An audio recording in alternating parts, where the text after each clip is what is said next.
Halo para pecinta misteri di luar sana, berjumpa lagi dengan saya, kurator dari kanal kisah horor. Kali ini kita akan membawakan kisah horor dari akun Twitter @lelyroshida. Bagi pendengar yang ingin membaca langsung, saya sudah sertakan juga di link deskripsi. Namun, sebelum kita masuk ke dalam ceritanya, mohon dukungan dari para pendengar untuk tekan tombol subscribe, like, and share, serta aktifkan lonceng notifikasinya agar bisa segera mendapat pemberitahuan ketika ada kisah terbaru dari kanal kisah horor. Untuk pendengar yang sudah subscribe, terima kasih atas dukungannya. Semoga Tuhan juga melancarkan segala urusan para pendengar sekalian. Mari kita masuk ke dalam ceritanya. Kisah dimulai. Aku melihatnya hampir di setiap malam, duduk bersimpuh begitu anggun dalam balutan kebaya coklat dan jarik batik. Rambutnya lurus sepunggung tergerai indah dengan selipan bunga kamboja di telinga sebelah kanan. Ia tak melakukan apa-apa, hanya tersenyum berdiam diri di antara barang-barang antik kesayangan kakek.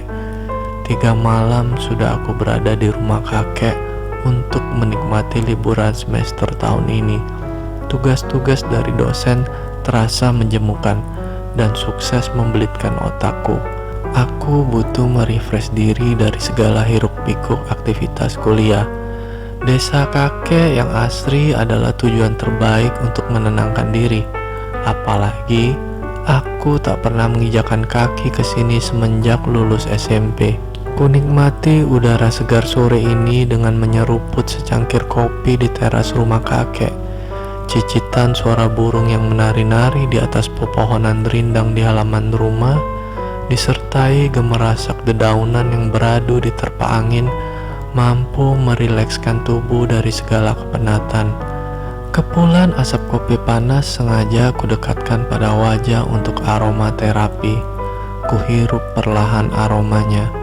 Rasa kopi dari perkebunan kakek memang juara. Tak salah jika kopi ini terkenal dan mampu bersaing dengan merek kopi nasional lainnya. Enak toleh, sapaan kakek dari dalam rumah mengagetkanku. Ia berjalan mendekat dan duduk pada kursi sebelah meja di sampingku. Mantap kek, the best lah. Ku acungkan jempol padanya. Ia terkekeh pelan. Mungkin tak tahu arti bahasa Inggris yang kulontarkan. Wes sak karepmu, pokok intine wenak toh. Kami terkikik berdua. Piye kuliahmu? Kakek senang kamu ambil jurusan seni itu. Bisa melestarikan budaya bangsa. Sudah berapa banyak karyamu? Ia berbicara sembari menyalakan sebatang rokok kretek, lalu menyodorkan bungkusnya padaku. Ku ambil sebatang dan turut menyulut. Karya apa kek? Wong catur masih belajar kok. Ku hembuskan kepulan asap rokok ke udara. Kakek lihat di ruang tamu ibumu ada patung kayu penari wanita. Apa itu bukan karyamu?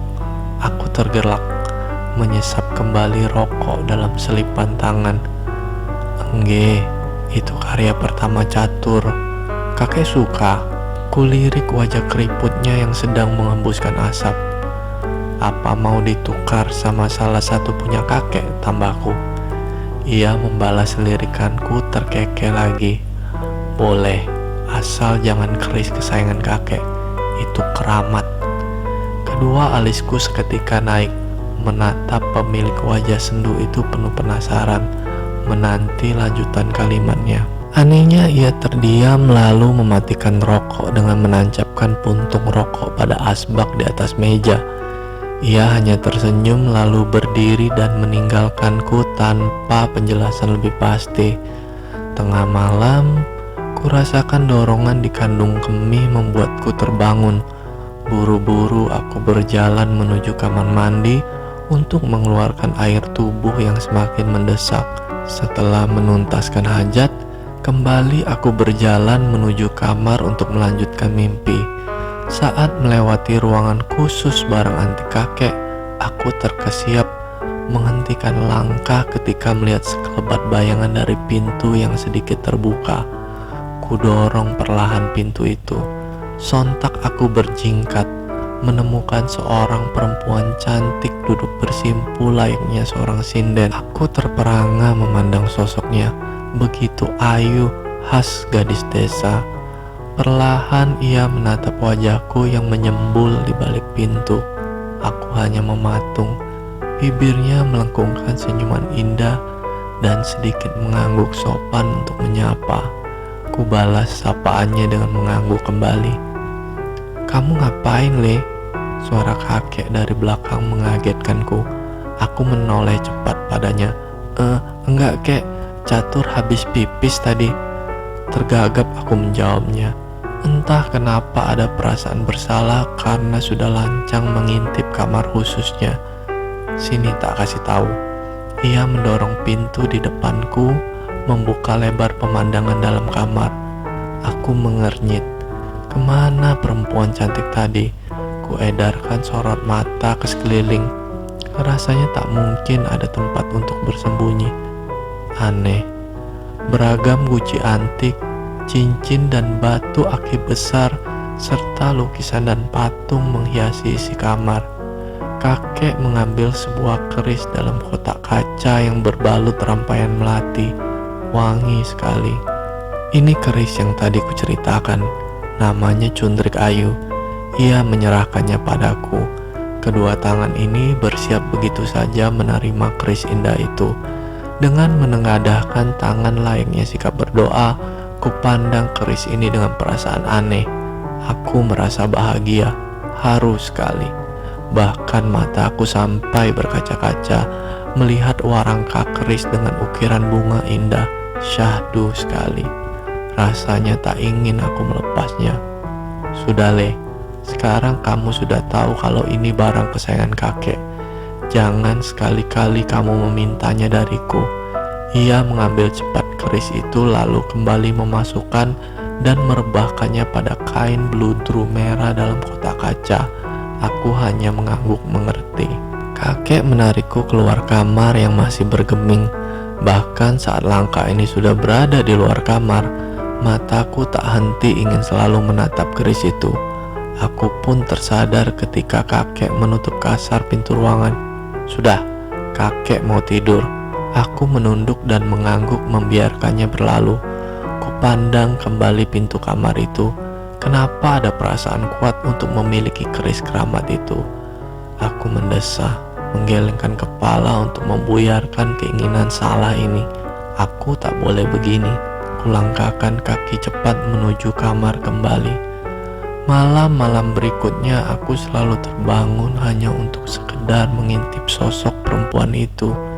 Kini aku mulai paham bahwa ia bukan manusia. Ia hanyalah sosok penghuni keris keramat milik kakek. Aku tak peduli. Perasaan ini tak bisa dibohongi. Aku telah jatuh cinta padanya. Padahal kami tak pernah berbicara sepatah kata pun. Aku pun tak tahu bagaimana cara berbincang dengan makhluk seperti itu.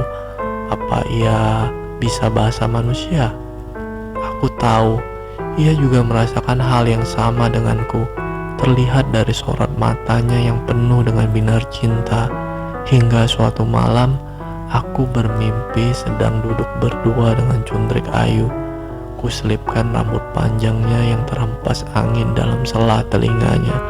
Meski malu-malu, ia tak henti memandangku. Kami benar-benar dimabuk asmara.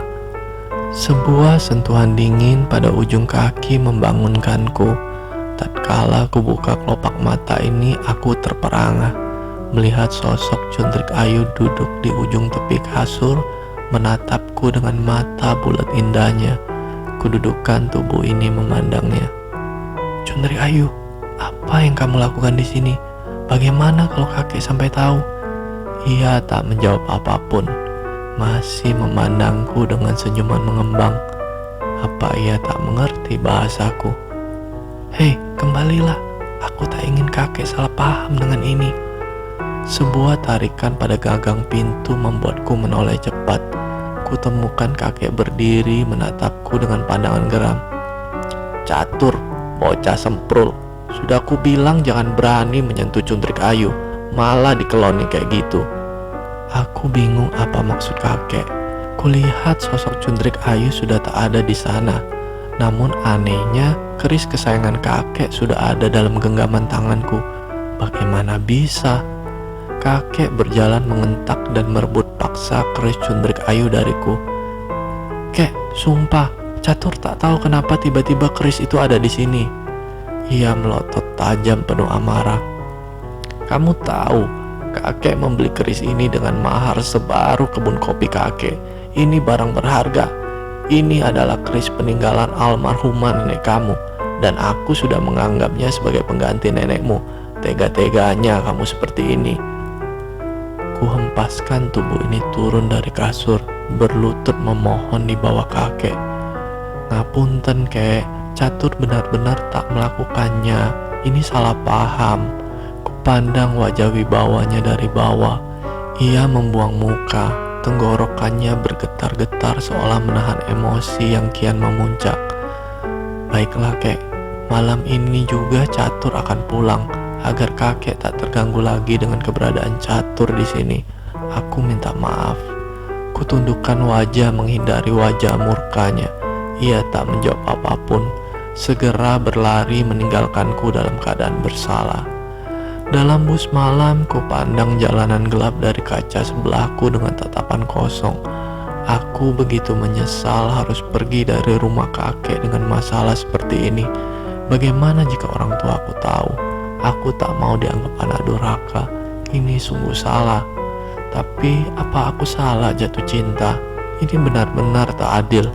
Getaran ponsel dalam tas membuyarkan lamunanku.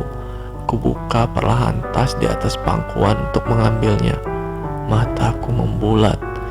Menemukan keris Cundrik Ayu berada di dalamnya. Kuteguk ludah dan mengusapnya. Ada perasaan takut namun begitu sayang. Dering ponsel masih menyala. Kulihat nama kakek tertera pada layar. Kutata hati terlebih dahulu untuk bersiap menerima panggilannya. Kutempelkan benda pipi ini pada telinga. Catur, maafkan kakek. Sepertinya ia lebih memilihmu untuk menjadi pendampingmu. Kakek ikhlas, rawat dan jaga baik-baik keris itu untuk kakek. Aku hanya bisa membisu mendengar tuturnya.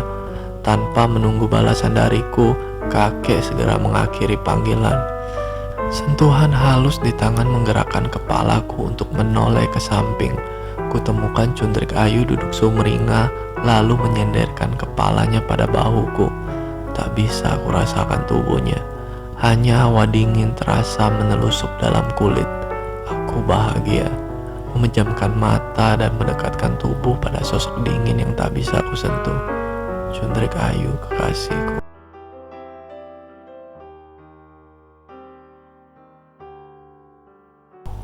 Sekian kisah yang berjudul Cundrik Ayu ini. Terima kasih untuk para pendengar yang sudah mendengarkan kisah ini. Dan sampai berjumpa kembali dengan kisah-kisah horor berikutnya.